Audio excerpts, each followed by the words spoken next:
Okay, I think general service is up first. Well, that's up on the thing, I don't know.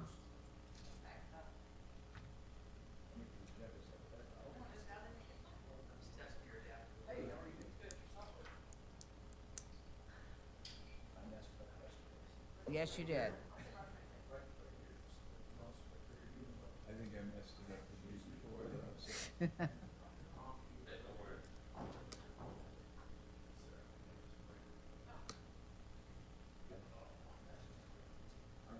Yeah. Yeah. Yeah.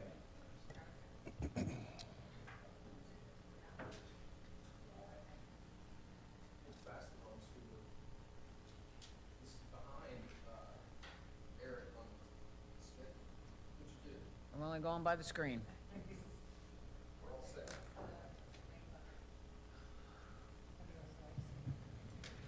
I do.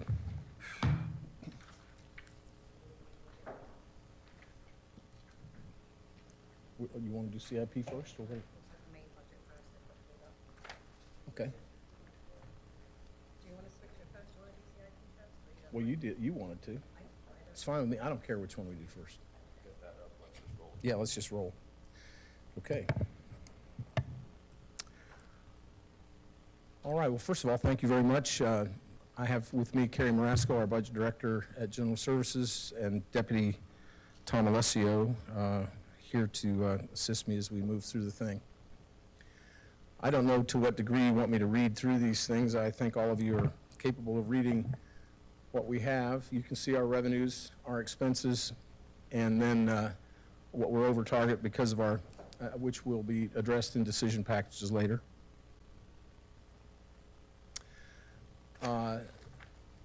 We're going to be auctioning a lot more vehicles this year than we have in past years, and that is why the revenue increase is largely from vehicles we're going to be auctioning off. There's just, it kind of is a slinky effect kind of thing. And this year there's a whole pile of them, and they're all going to go at the same time.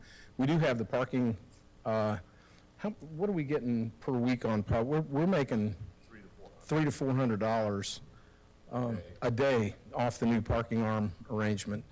So that has increased our revenues considerably as well. We're still working some bugs out of that thing, but that's working out pretty well.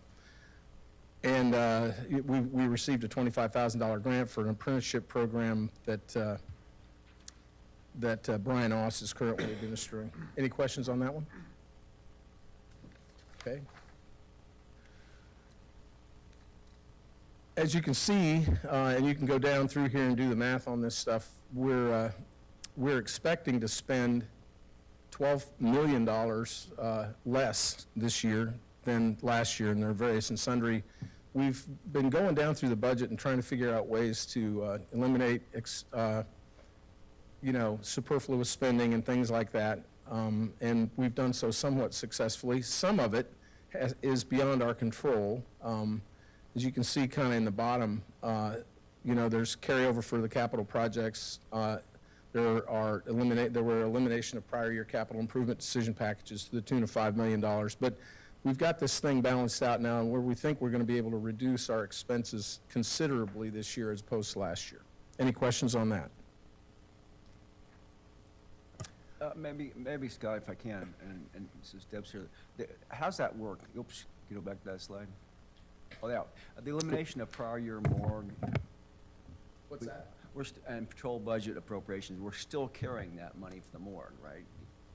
The morgue. The morgue? Right. So the starting point for 24-25 is what is appropriated for 23-24. So we have this, the morgue appropriation is in 23-24, total of $7 million. So we need to take it out of this 24-25. It's already in 23-24. So it's just taking 23, this starting point for 24-25, get rid of what's in there in 23-24. Does that make sense? Because the starting point is what current budget. So the money for the morgue is still there, it's just, and Yes. okay. Given yesterday's conversation, I just want to make sure. It's there, but it's really Clarify not that. there. It's there in 23-24, it's just not 24-25. Got it. $7 million is what we have earmarked.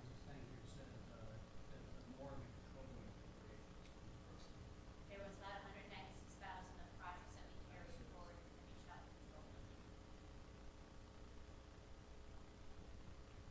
the magical smoke and mirrors of the budgeting process. Right. Any other questions on this one?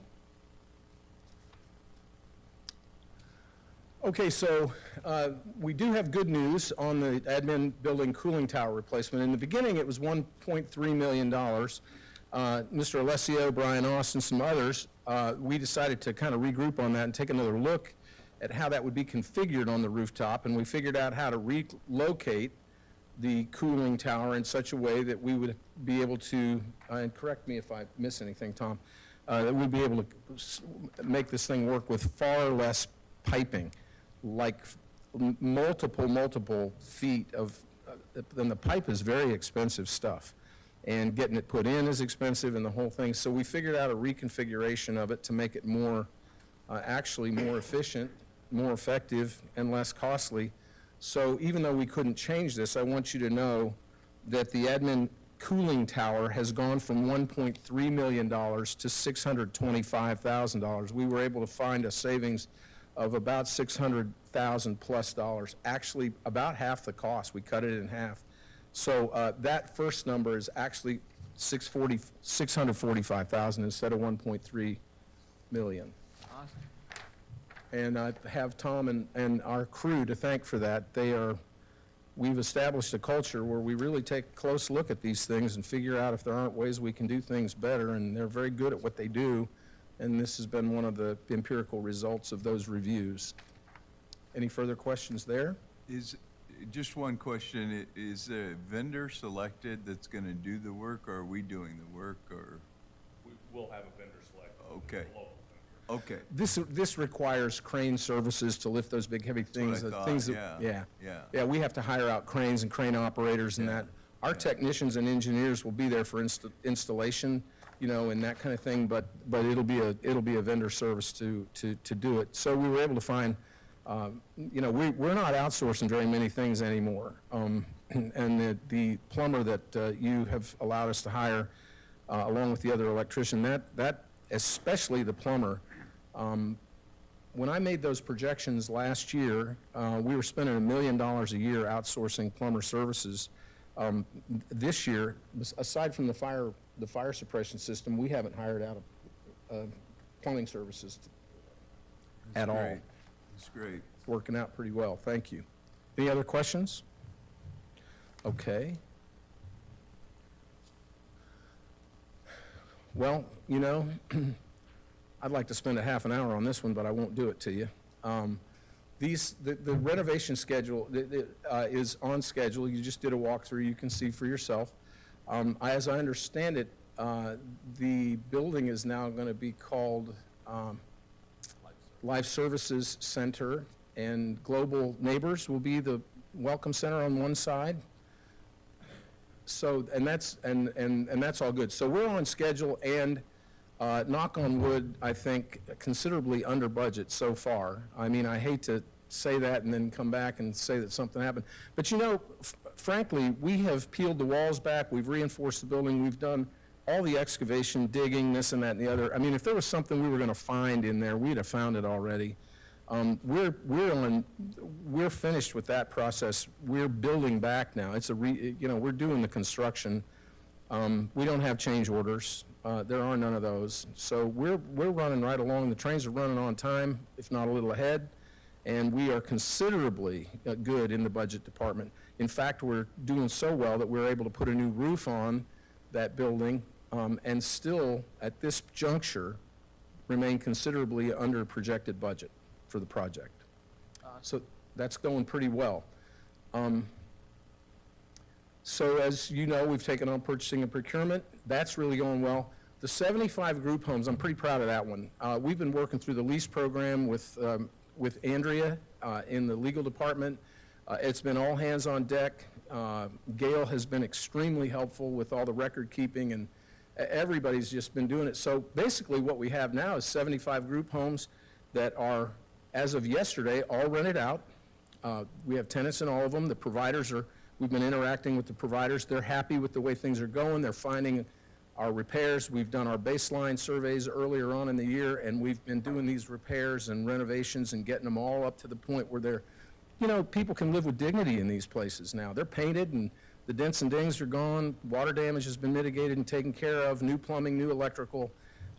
We've tiered our inspection results out in terms of critical, mid-range, and this one can wait for a while, like, kind of thing. But we've provided places where people can live with dignity and comfort, and we're preserving the respectability of those homes. And we're cruising right along. We've got the leases templates done, and we've got the places rented, and we're still working on some of the improvements, but I'm happy to say that thing has really worked out well. Scott, what kind of money did you have to put into deferred maintenance on those? That would be a question for Joel and Bigelow. We haven't, I don't have that budget right in front of me. That's a separate, that whole budget is an enterprise budget. But really, the broad answer to that is when we inherited the properties, we also got the money from the previous nonprofit. And then there was still rental money coming in and that kind of thing. Tom, do you have any idea? What we put into Yeah. it. Mm-hmm. I know, talking with Joellen yesterday, we still have 70% That's right. of our, for the year, this fiscal year. We're halfway through the fiscal year, and we still have 70% of our capital budget left. So we're ahead of the game on that. We were in the black from the very start, sir, and we're probably doing better now than we were when we first started off. Well, because the maintenance will be ongoing and not, waiting for years to get something done. Right. So there was kind of a curve, the kind of a steep maintenance curve right up front, and we addressed that pretty aggressively and got a lot of that. There was some water damage. There were unsafe electrical issues and things like trip hazards, ADA stuff, all that. And we addressed all that immediately, right off the bat.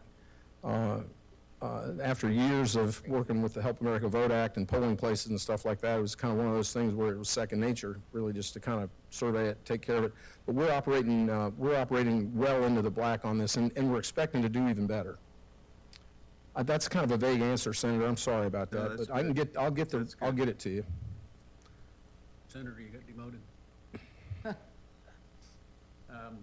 We hired a guy that was doing the maintenance for, those houses. Is he your employee? Yes. He is the general Yeah, service. General service? right. Mm-hmm. It kind of oversees all of it. Right. Al. Right. Al Roderick, yep. Al was the property manager prior to the acquisition of the homes.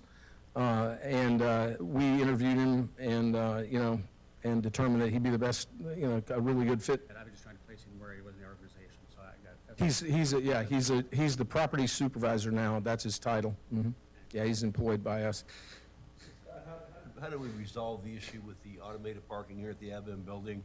Initially, don't want a lot of folks that come down here to do title transfers or to do other issues in the treasurer's office. A lot of them come down here in person because they don't have credit cards, and they come down and pay cash or what have you. So, then they couldn't get out of the parking lot because they didn't have a credit card. So I know General Services staff was down there multiple times trying to help people get out of the parking lot. People were driving up over the curb and out of the parking lot so they could get out. So how do we work that issue out? We sat down at the table and talked about what kind of automated system we had and what kind of automated system we actually needed. Now, up in the office, which we didn't have before, Gail has a monitor that she can monitor the exit gate and she can monitor the entryway gate. Used to be, she could not speak to them unless they pushed the button, the call button. Now, she can communicate to them. So if people come up to the gate and they're having a difficult time figuring it out, Gail can talk them through it. She can see them and talk them through it. If they don't have cash on them, there are signs everywhere. I mean, everywhere, credit and debit only, big red signs, look at this sign kind of thing, I mean, you can only do so much of that. And it's gotten a lot better. Now, to be honest with you, about 1% of the people that come in bring cash with them. The rest pretty much have a debit card or a credit card, and we simply let them out and remind them that the next time they need to bring some kind of a credit card. she opens the gate from automatically up from upstairs and says, I'm going to let you out this time, but be sure to bring your credit card next time. You know, so we try to be kind about it. Okay. What is the upgraded and streamlined vending machine operation? I guess I Well- haven't been in one of those rooms.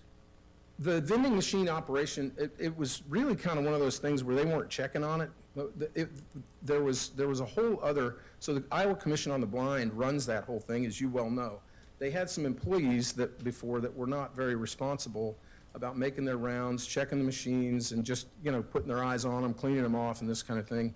And so I addressed that with the Iowa Commission on the Blind, and we had a long talk about that. And they made changes on their end, and the complaints about vending machines being empty, certain offerings not being available, the vending machines that are supposed to keep things cold, and et cetera, and et cetera. We went through and had the machines looked at, everything addressed, and they've changed their employee pool. We have different employees that check it now, and the complaints have gone to zero. Perfect. All right.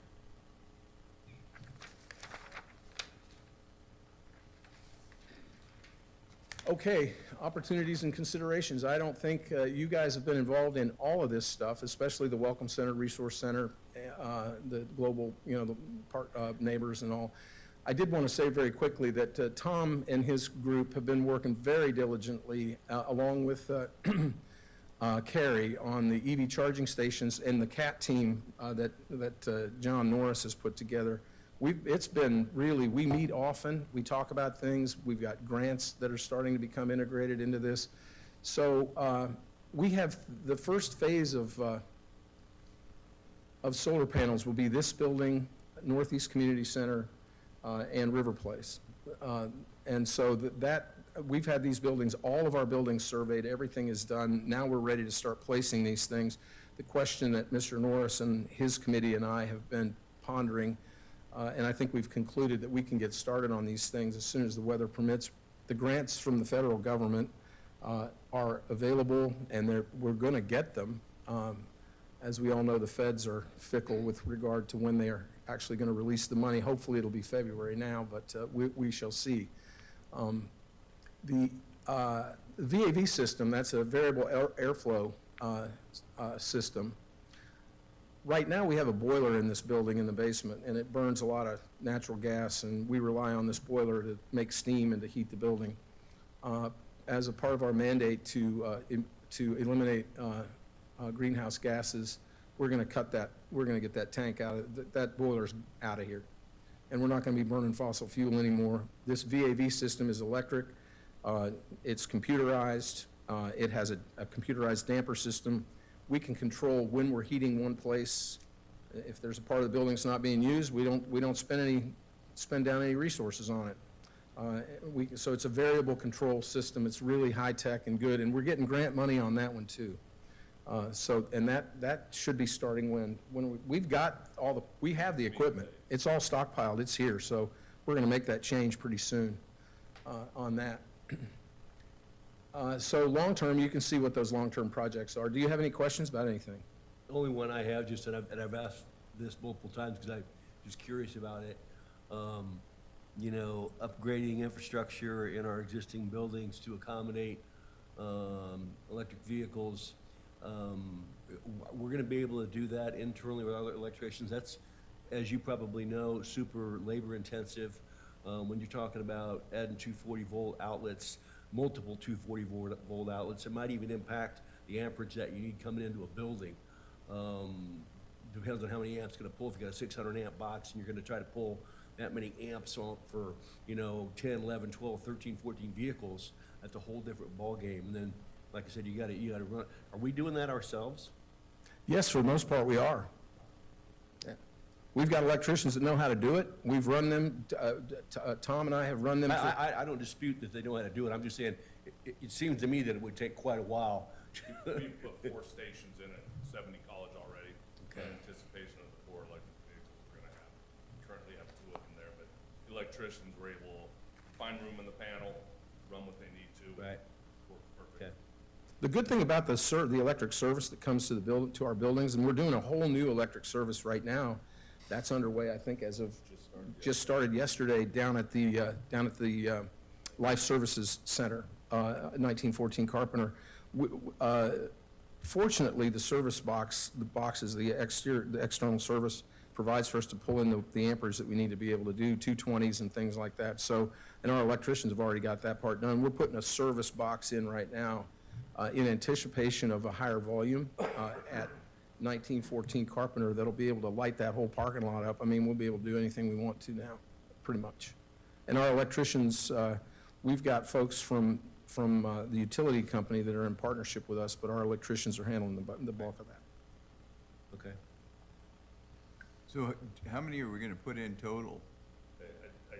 So the problem right now is we're reaching out and trying to bid when an escape or that type of vehicle needs replaced, and we're just not getting anything back on the bid.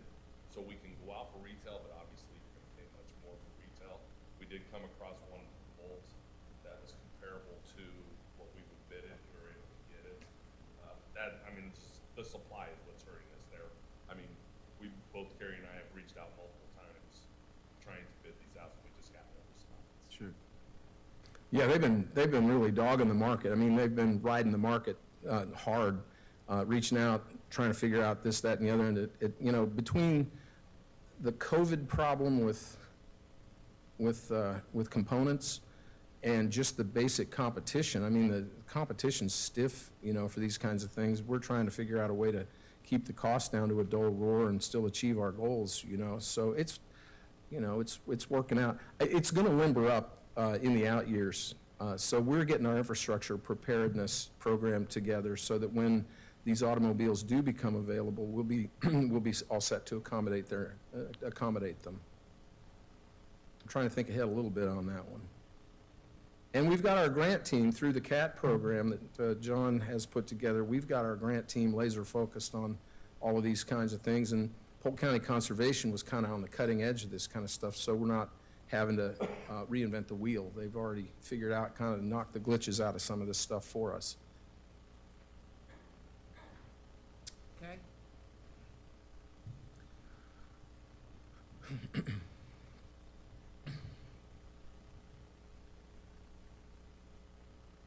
Just to add there, I mean, obviously, great that the costs are come down. You guys have figured out to lower that cost, that cooling tower for this building.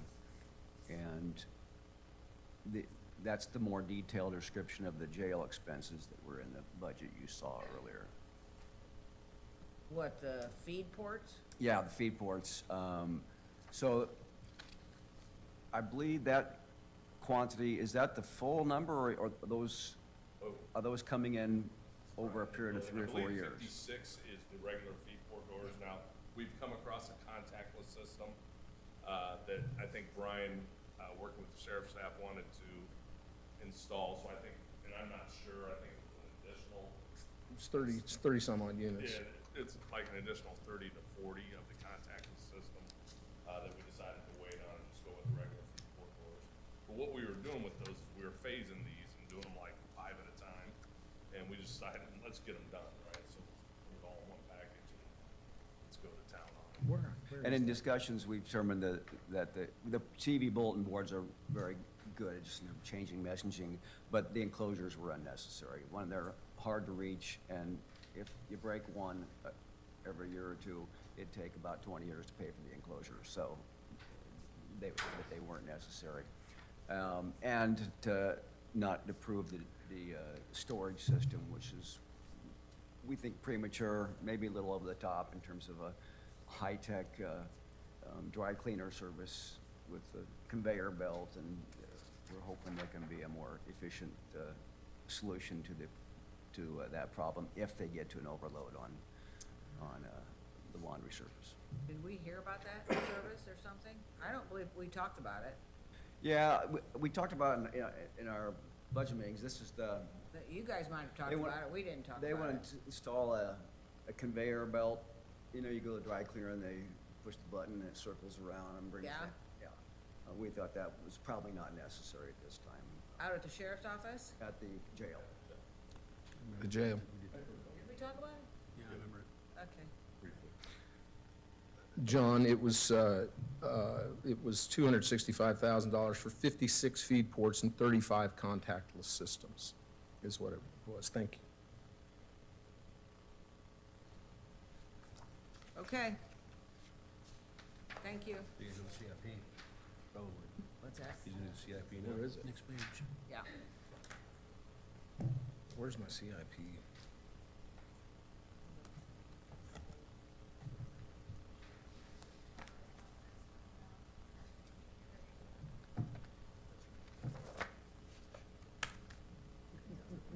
There we go. Now I do. I don't know where my handout is. Okay.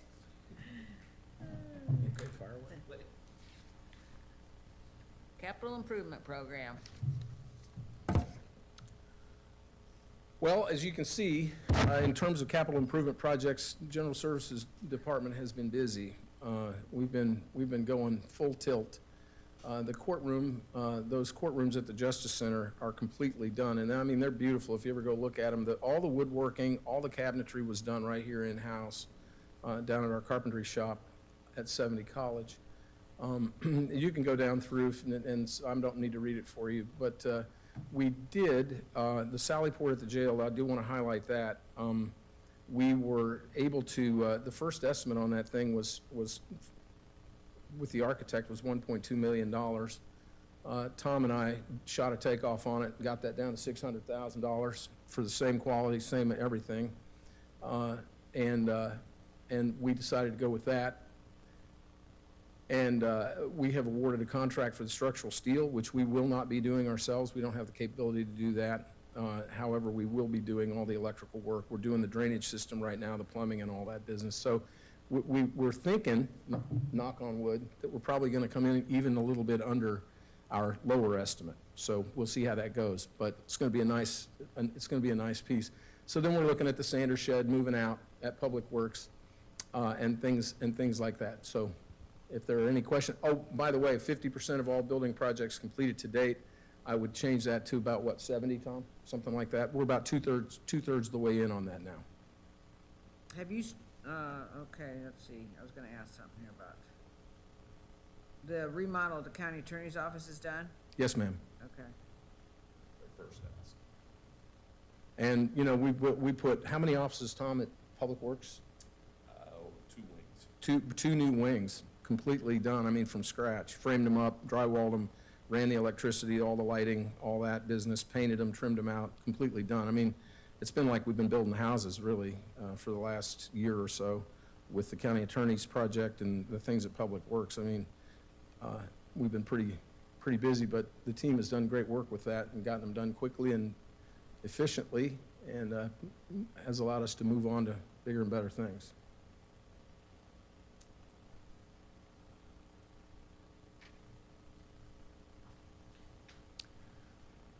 As you can see, half of the expenditure piece on this is vehicles. If you have any questions about that, I'll defer to Tom and Carrie. Carrie handles that on a daily basis. Any questions? Okay.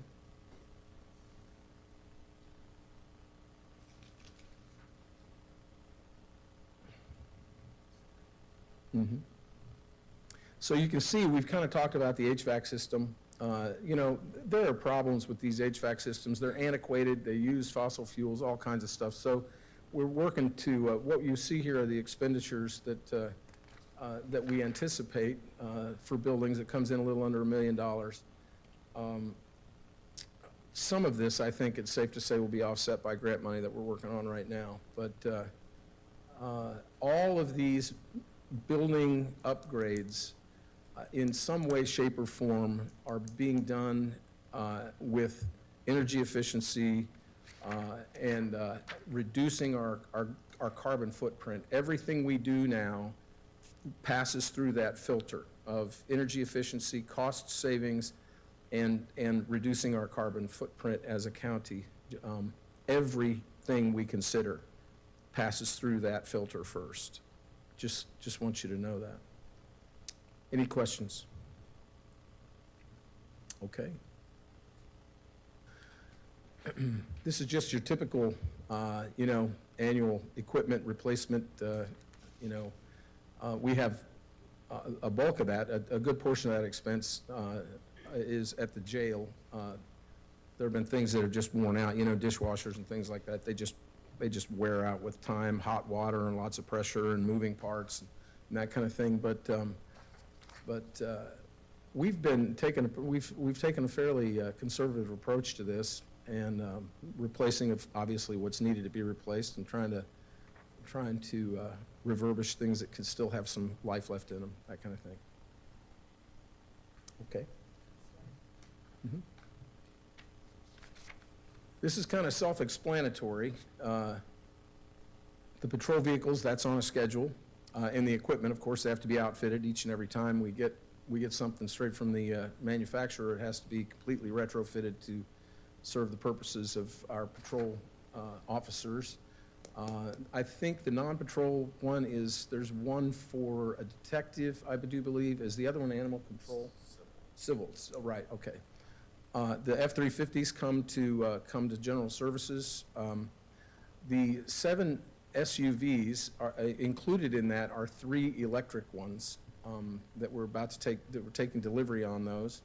The bucket truck, that's kind of my favorite thing on there. Every single time we have to go up as high as, say, the ceiling of this room right here. We have to go out to some rental group and rent some scissor lift thing or some kind of lift, or we have to rent a boom lift and this kind of thing. And I mean, we're just, High Reach Public Works. sir? Why don't we use the High Reach Public Works?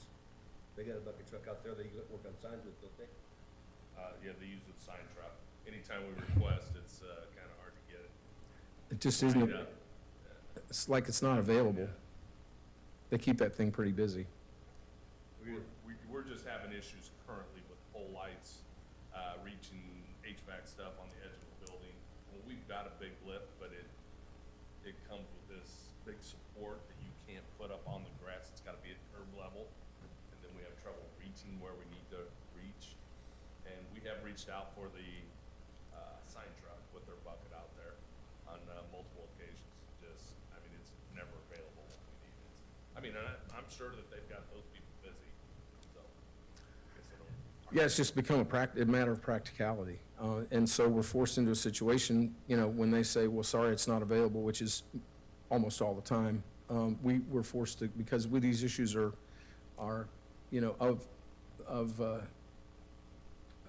pretty critical, they have to be fixed right away. We're forced into a situation where we have to call the rental company and just spend a bunch of money on rental stuff. I want to have a discussion with Public Works. That's an expensive, very expensive piece of equipment. We already have one. I can't imagine that they're doing sign work. They're doing sign repair with that High Reach of Public Works. And I can't imagine their signs getting knocked down or getting repaired every single day out there. So I can't understand why we couldn't coordinate a piece of equipment like that so that they could share it. Send their operator with them. Send the operator with them from Public Works down to run it for them, to get them up in the air, whatever they need to do, instead of buying another one. But we'll see. Well, that sounds great to me. I mean, I don't have, a bucket truck's not on my Santa Claus wish list. I mean, I don't want to spend money on stuff we don't have to.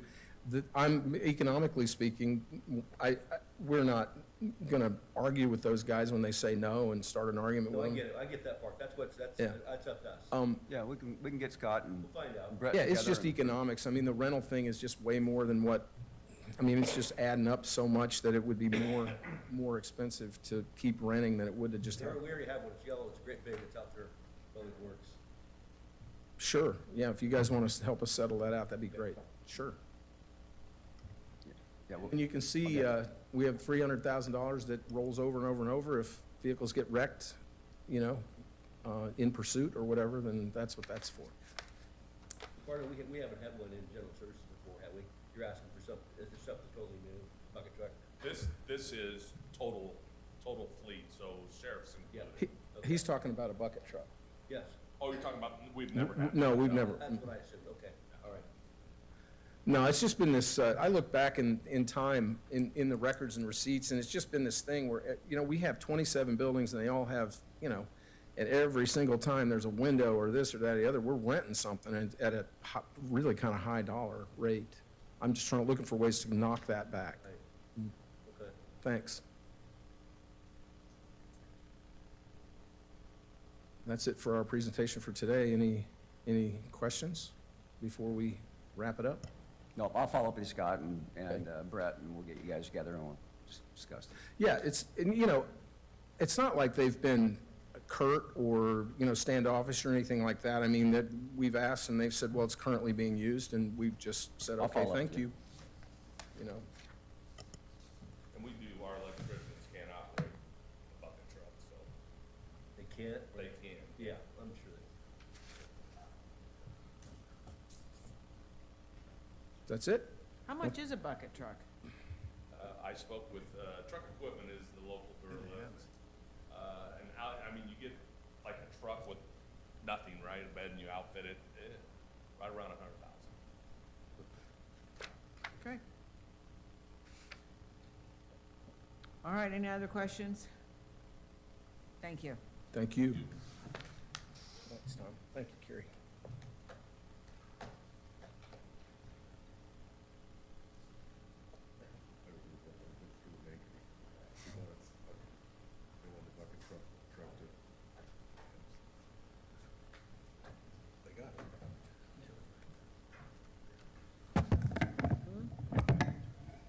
Probably not. Here's another one I can obviously know. Obviously know this. What's in here?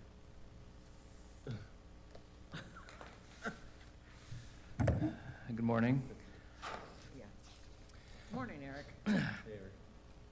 I do have a lot of slides. I want to assure you I will move through these quickly and pause in We've got case. a lot of staff with you too, so I want you to introduce everybody. I'd be happy to. Absolutely. So Dan Larson is our program director, administrator at detention. Kathleen Raymond-Curtis, our supervisor at crisis and advocacy. Mark Jessica, global Mark. neighbors. Joyce Webb, she's in charge of senior services and child and adult care food program, and she's a program administrator over crisis and advocacy. Mike Myers is a supplemental foods and food pantry supervisor. Doug Stottle oversees fads, food pantry, sub foods, general assistance.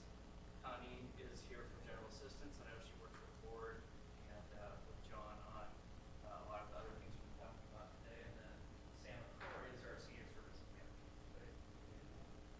Paulette Stottle behind Joyce. Paulette. Analyst, and the world is stopped without her. Who's the lady down in front? Just support staff. But I will assure you, I'll move through quickly. I'll give you highlights. I'll pause for questions, and I'll watch your faces to see if I'm moving too slowly. Okay, Joy, next slide. Okay, here's our budget request. Very high level. We do have a number of contracts that are expiring this year that will likely result in increases.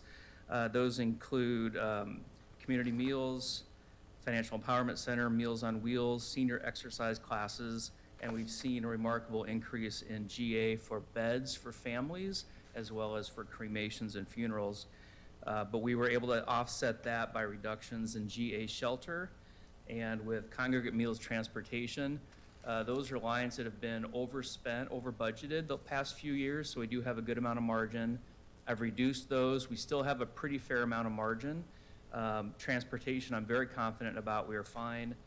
GA, we're just gonna have to watch for a year or so, but we still have, for example, we're projected to spend $850,000 this year. I'm asking for $1,500,000.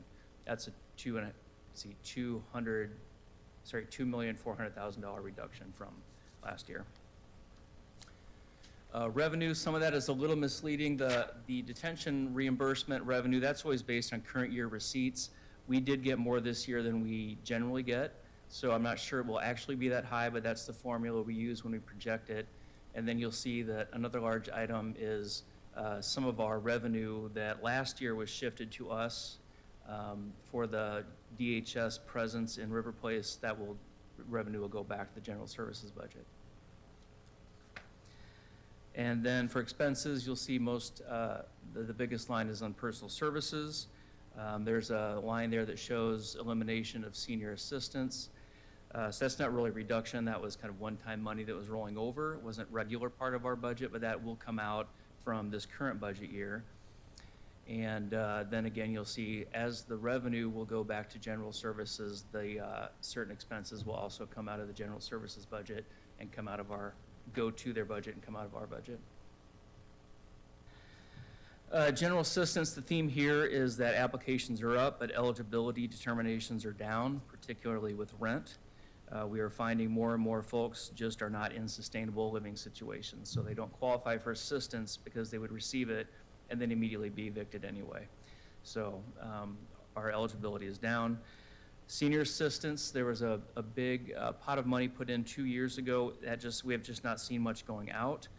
Last year, we only spent $75,000 for senior assistance using those increased eligibility limits that were set back in '22. Miscellaneous beds, like I said, are going out at a much faster pace, and cremations, unfortunately, have also gone up.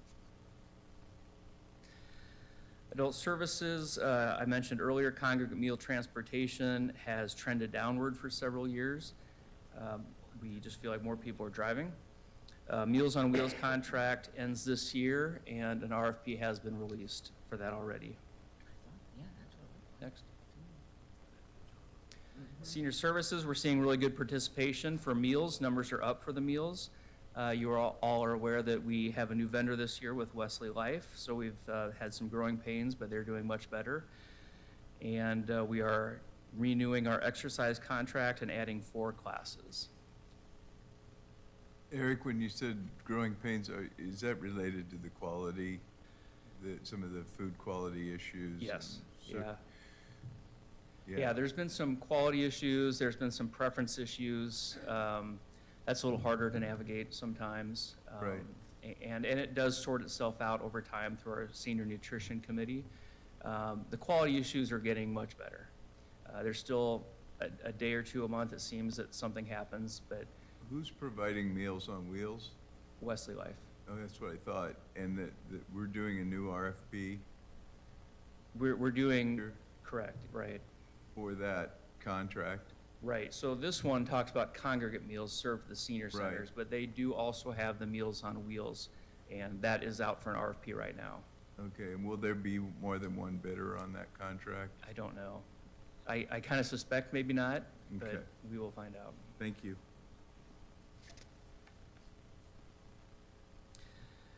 Food pantry, we are seeing really good traffic, in particular at River Place. What I'd like to point out here is that north side is very, very slow, and I just really don't think it justifies being open all day long, every day again. So we are really proposing that we move down to part-time at that site over the lunch hours so that seniors are there for congregate meals, can still pick up food on the way out, and really promote that so that people who come in during other hours also are very aware that those hours are the only ones we are open. We don't think that will disrupt folks much. We have a heat map of traffic. It's a little bit all over the place, but it's very, very slow, and I think we can redeploy some staff to River Place and move that to part-time unless the board has other feelings about that. So would you go 10 to 2 or something like that every day? Or Probably 11 to 1, 11 to 1:30, 10:30 to 1. Every day though, right? Sorry? Every day though, right? Yeah. They do a pretty good lunch, they used to do a pretty good lunch crowd, didn't they? North has pretty good traffic for lunch, yeah. Okay. Yeah, they do. It's just during the day, all through the day, that Right. there's not a whole lot of people there, so Okay. why Yeah. open? That's right. That's right. fine. Community, oop, did we skip one? I have to go back one. Okay, well, I have a slide, oh, there we go. Okay, maybe I skipped that one. So we still offer free afternoon community meals at 4 sites. You can see those 4 sites up there. That food is currently provided by 2 vendors, Meals on Wheels and Justice League of Food. Those contracts both expire this year, and we are anticipating, assuming we continue that service, we are budgeting for a $35,000 increase in those meals. Are they really popular? We have, did I put the numbers up there? So that's been pretty consistent, the 30 at Central, 35 in Wardville, 60 at West and South. That's been pretty consistent.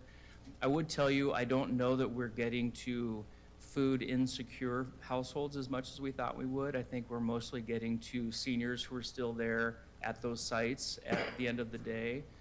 We have done outreach to the neighborhoods, the geography in that area. But we just haven't seen an increase, and I'm just not sure they're really the truly food insecure mostly. That was the point why we did it, for the neighborhood and for the food insecurity. Right, I wasn't here at that point, that's what I understand, and I'm not saying it's not valuable to those folks who come, but I don't know that those are all folks that would otherwise not eat if it wasn't provided. But some of them would be, probably, right? I'm sorry? Some of them would be. Some of them would be, yes, yes. And I have had staff identify other meal options in kind of the local area of each of those sites, in case that's something you want to consider as an alternative. But we do plan to continue and move forward with that with an RFP, unless we hear differently from the board. Supplemental foods, so numbers dropped during the pandemic. They have not quite come back, so it's possible we lose our USDA allocation. That is pretty consistent nationwide. We're not an outlier there. USDA is looking at a potential increase for eligibility from an income limit of 130% of federal poverty to either 150% or 185%. So we will keep you posted as we hear that.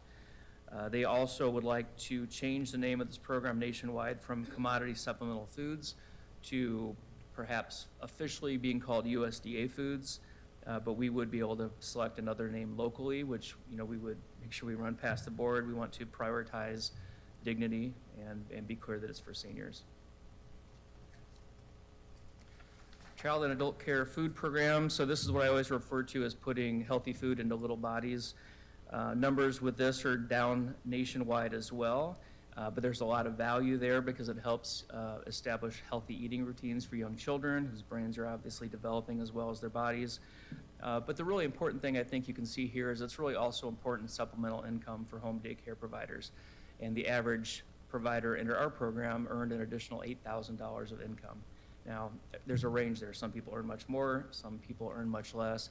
But we really think that that contributes to the viability of childcare in our community, which obviously is a significant need. Family Enrichment Center.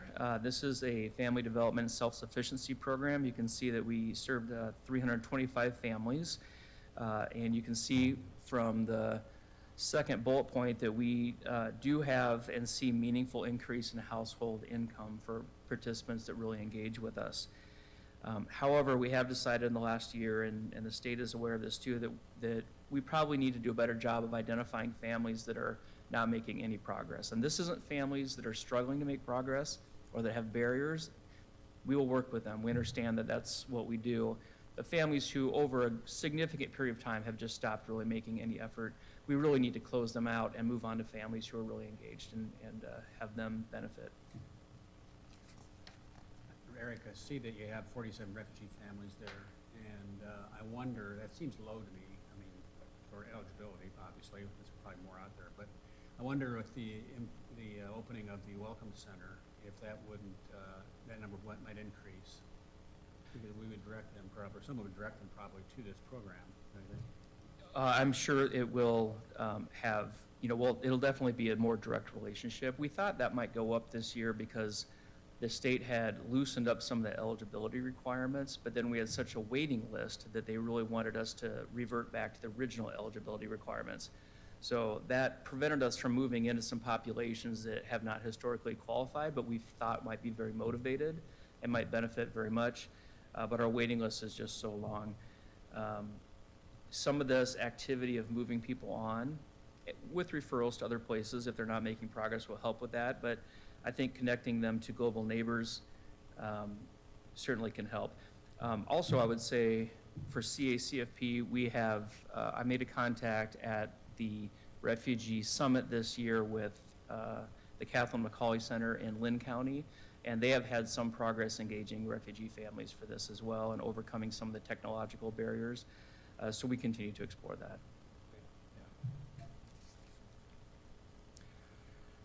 It's been a significant year for crisis and advocacy, as you know. They're always busy, all the time busy, responding to acute sexual assaults and supporting victims of sexual assault and family members who have experienced loss due to homicide. Joy and Catherine and Joyce put in so much, and Sarah, I don't want to leave Sarah out too, put in so much work this year trying to get our on-call pay up for nurses because we were just having a really difficult time filling our on-call calendar. I think we ended up getting to a really much better place where we're now paying $10 an hour. We've always been transparent that that's probably not likely to completely guarantee a filled calendar, but we had hundreds of hours of openings in November, and I think we had 8 hours this month. So it's made a difference so far. Detention, I'm going to spend just a little bit more time on this one. We have similar numbers in detention to last year, and our average daily population is over our capacity. So we are still moving kids out of detention into other detention centers.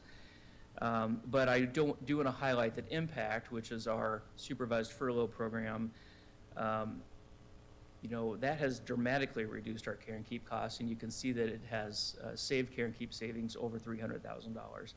But more importantly, that gives kids a chance to earn a better court disposition, which is really the intent of it, so it's really benefiting in two ways. The board last year authorized an increase in staffing, hoping that overstaffing would allow us to maintain basic minimum staffing when there were periods of open positions, and that might also reduce overtime. Unfortunately, it has not reduced overtime a lot because we still can't keep those positions full. It's just been a challenge. Dan has done almost nonstop hiring for the past 3 years, have well over 50% turnover during that time. The good news is our overall salary is down about $400,000, so that makes up for the higher overtime, but that's one of our main priorities over the next year is to try to get and maintain staff so we don't do as much overtime, they don't have as much burnout, and we will be working on that. The last bullet point talks about trauma services. So this is a program we started a few years ago to address the significant trauma that we believed youth in detention had experienced in their lives. Part of it was to help them maintain their behavior in detention better so that they could also earn better court dispositions and maintain peace in detention as well. But also it was to get a sense of what these kids' presentation is. And so we do have now multi-year data that I'd like to share. So of all the kids in detention, we've had 75% have had 3 or more trauma indicators, and 42% meet criteria for post-traumatic stress disorder. More specifically, 81% have experienced community violence, 73% have an attachment disruption, meaning they have been removed from their parent, or vice versa, and 62% have had housing displacement. Finally, in terms of revenue, just a quick plug on this is currently the revenue for detention is based on expenses, which we think is a good model. Every year there's a push by at least one detention center to go to a bed day reimbursement model, which we think does not reward investment in kids, but it rewards lowest costs, which is not the same thing, obviously. So potentially that revenue model could change in the future, and I will keep the board posted on that. Eric, I have a question or two on this. Related to when you reach capacity, once you reach capacity and you have to do a placement in another facility, what are your options at that point, and where are those facilities located? There are, Dan, help me if I'm wrong, 9 other detention centers? Total 9. So sometimes we'll use Central Iowa Detention, which is up in Eldora. We use Lee County Detention in Lee County, obviously. Cherokee, there's a place in Council Bluffs and Sioux City, sometimes Lynn County. Davenport is always over capacity, so we don't use them very much, and same with Blackhawk County. So I would say mostly it's Cherokee, Lee County, and Central Iowa Detention. And it's obviously not ideal because you're taking a kid out of the community closest to their relatives, family support system, community support services, schools, everything. That's absolutely right. Yeah.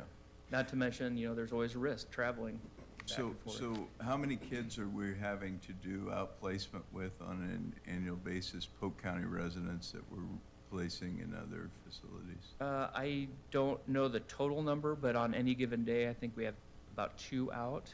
Okay. And the number 40 is jumping out at me, but I'll have to check and I'll confirm that with you. Okay. And then the other question I had related to, you and I have talked about the turnover, and what are you finding when you do the turnover exit interviews and learn about why people are moving on to something else or not staying very long? There is a certain rigidity with institutional work that is not appealing to many of our candidates, even those who come in, and we go really beyond to explain the conditions. You know, it's institutional, it's overnight, there's sometimes mandatory overtime. You can't just ask for days off and always expect to get it. And those are harder conditions we're finding for the pool of people who are applying. So we've had just significant turnover. We had so many people quit the day they start, or quit within a week or a month, and or just call in sick almost nonstop, which makes it really difficult on other people who expect them to be there. So those are the main reasons. Yeah.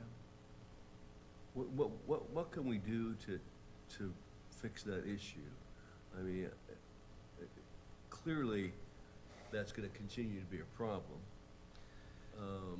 And you're gonna have, continue to have problems just running the place with that kind of turnover. 50%, you said at one point?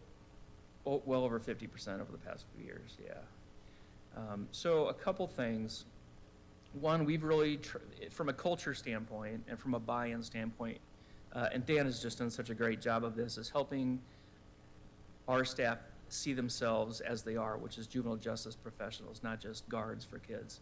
And they take that very seriously. I mean, they really like that work, and we hire people who don't want to be guards, but who want to invest in kids. So we're hoping that that helps people identify this as a career, not just a job, and that they want to stay.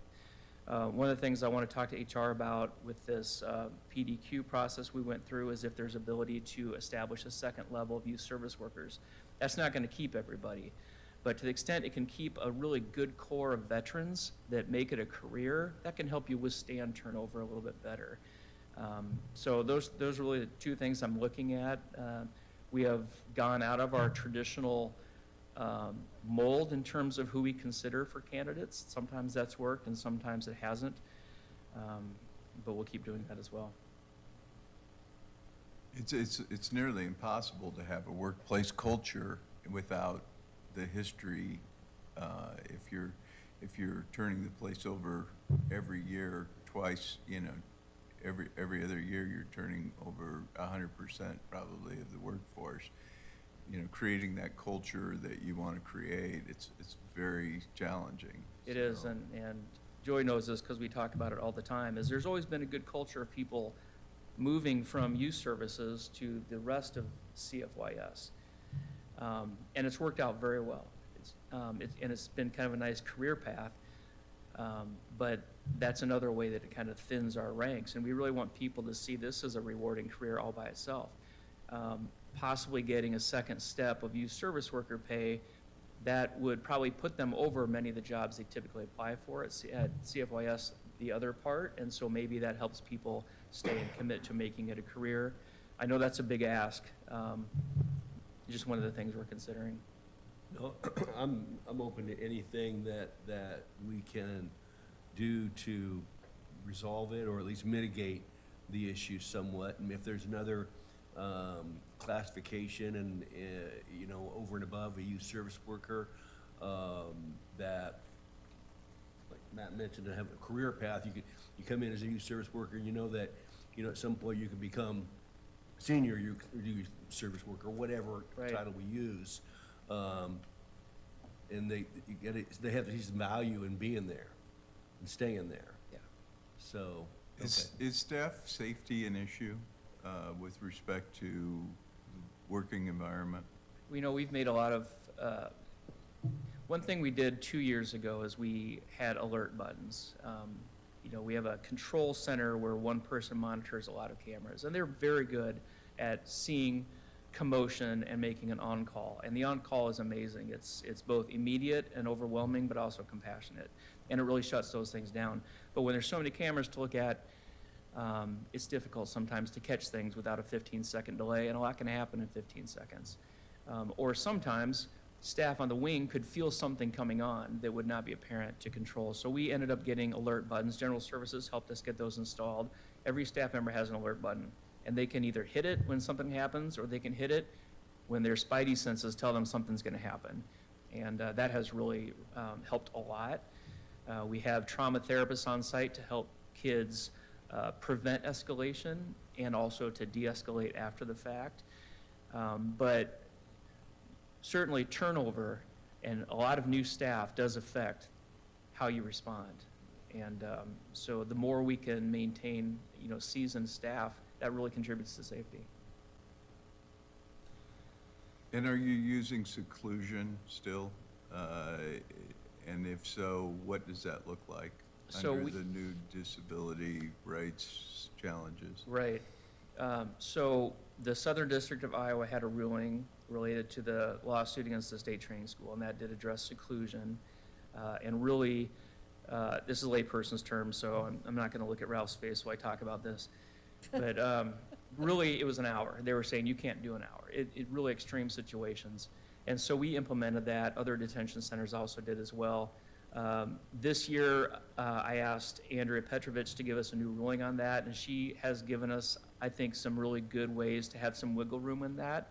And one of them is that when we do seclusion, I wouldn't even call it seclusion. They're in their room, the room to which they're assigned for sleeping, where they can have books, where they can have whatever approved materials they are.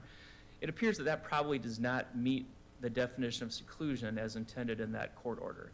And so that gives us a little bit of wiggle room to do somewhat longer periods of what we call room confinement. It feels like it might be a distinction that isn't really very different, but we think legally it is, and we think it feels different to the kids as well. We still almost always do it an hour or less, but when we move to this new policy, the max will be 8 hours, and it can only go beyond 4 hours if the director approves it. That is really, we want to recognize the needs of the kids who are in seclusion and how hard it can be on them, but we also want to recognize the traumatic impact they can have on the rest of the population and staff. So it doesn't do us any good necessarily to protect one kid who then harms all the other kids. We wanted to find a better middle ground, and I think from the county attorney's office, we've been able to get there. Thank you. Financial Empowerment Center continues to see really good numbers. We're seeing referrals from Neighborhood Finance Corporation, Evelyn K. Davis Center, of course. We send counselors out to the Polk County Jail regularly. Part of that is to help them feel optimistic about their chances of doing better when they get out, hoping that is one role in preventing reentry. We keep pushing referrals through General Assistance, United Way, and City of Des Moines Housing. We see a lot of clients from them. This is an area of increase for the budget this year. The overall programmatic budget, we're dropping by $150,000, but the ARPA money that has helped fund that over the last 2 years will no longer be applied, so it is more of a general fund application if that increase is approved. And what would that money go towards again? That's for the financial counselors Just the counselors, right? and administration there, but very little administration. So the last few years, we've had a program coordinator and 3 counselors, and between a budget consideration and a traffic consideration, I think our sweet spot right now is 3 counselors, one of whom is part-time assigned to quality assurance, and then whoever they hire as the director of EKD will technically be the director of the program over there. So they haven't hired anybody yet? No, they posted it again on the 16th, and it may close today. They have not hired that yet. I did meet with Dr. Albert Farr, who is the acting dean over EKD. That has now changed to somebody else, and just wanted to remeasure their commitment to this program. He assures me they are fully committed to it. I also indicated we're going to need more work from them on fundraising going forward, and we'll have to monitor that. So, and I do think we can get to more DMAC students as well, in particular at Urban Campus.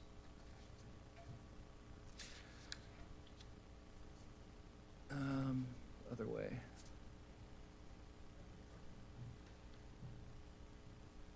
Okay, the board's aware that CFYS has a role in emergency response, and you can see here that we did put up 152 families last year. That would be during extreme temperature for the most part. The emergency rental assistance program, we're projected to wind that down in May. I would note for the board that all of our contracts related to homelessness and homeless services are expiring in this year, so that includes Central Iowa Services and Shelter, St. Joseph Shelter, Catholic Charities, Primary Health Care, and Homeward. And we're planning to fund those all at status quo unless we hear differently from the board. DCAT, so we took on DCAT in 2022 and CPPC. Over the last year, there have been increasing hints that there would be significant changes to DCAT with Health and Human Services. In fact, we had our supervisor retire in October and have not filled that position because there's just so much uncertainty, and we didn't want to fill that position for it to potentially then have to be removed. Health and Human Services came out with a realignment recommendation earlier this month, and it does address DCAT and CPPC, but it also addresses FADS, our Family Enrichment Center. So there's a lot to digest there. I'm sure there's a lot more that can change.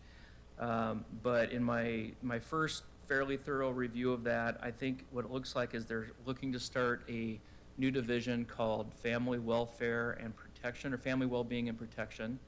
And that would combine DCAT, CPPC with Early Childhood Iowa, FADS, and 5 collaborative service agencies, which include things like WIC and iSmile and a couple other programs. I think what that means for us, and we'll need to monitor this closely, both the timeline and the scope, but it looks to me like they are proposing fewer service areas where there is a lead agency in every service area that then administers or subcontracts all of these services in a multi-county region. That would be a really significant change for us. So if we were the lead agency, essentially we would be taking on additional programs and administering them ourselves or through contracts to a multi-county area. Or another entity would become lead agency, and we would essentially have to apply to provide FADS, for example, which has always been it's a legacy program with Polk County. So there's pretty significant change proposed here. I think it's possible some of those proposals, we see more changes in them over this legislative session. I don't really know if any of those are meant to be effective this year or in future years, but there are some significant changes coming to those programs. And I'll pause here in case there's any question.